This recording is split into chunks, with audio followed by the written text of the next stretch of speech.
The Central Bank of South Sudan launches its second strategic plan for the year 2023-2027, which goes in line with the national government policy for development. Vice President Tabandeng Gai launches the document on behalf of the President of the Republic. Tabandeng described the document as a roadmap for government institutions to achieve their goals of development. He also urged the commercial bank to participate in stabilizing the market and development of the private sector. You look into the market, there are young South Sudanese people who are highly educated, they are very good, they are scientists, they have ventured into business. They need support.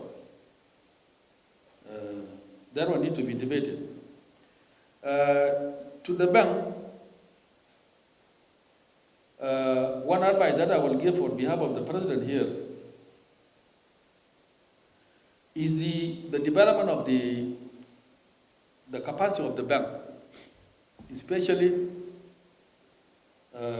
also the young South Sudanese. Let the bank also be a model to tell the other agencies with Al-Hakuma that training is important.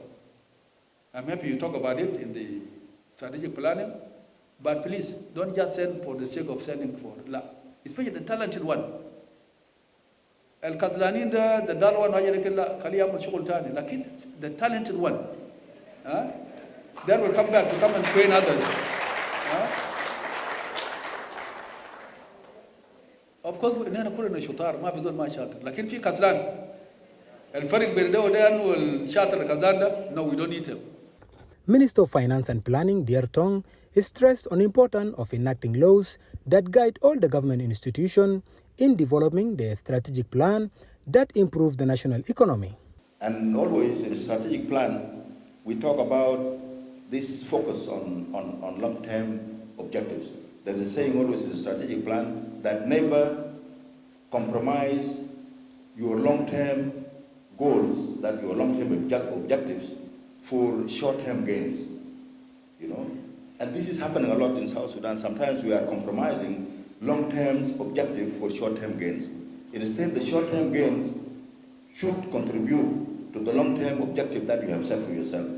And I think that's where we want Bank of South Sudan to work, that you have now your long-term goals that you want to establish. And therefore, whatever you do day in, day out, and I'm very pleased that this strategic plan has been cascaded to the individual levels. It is another progress because it didn't happen in the first strategic plan. It was only cascaded to the level of the directorates. So now that we are able to cascade it to the level of the individuals, it's going to make the Bank of South Sudan also a fair and equal opportunity organizations. The governor of Central Bank, Johnny Ohithe, said the strategic plan will help the bank in guiding all its banking activities. He added that the bank is working hard to monitor and stabilize the prices of the hard currency in the market. We strongly believe that this strategic plan will provide a roadmap for us to build upon our existing success and cope with external challenges. We hope, I also urge other public institutions, it's good to hear government institutions have been launching strategic plan. This is very important, and this is how we all contribute to the national agenda of developing this country. If every institution develop a strategic plan.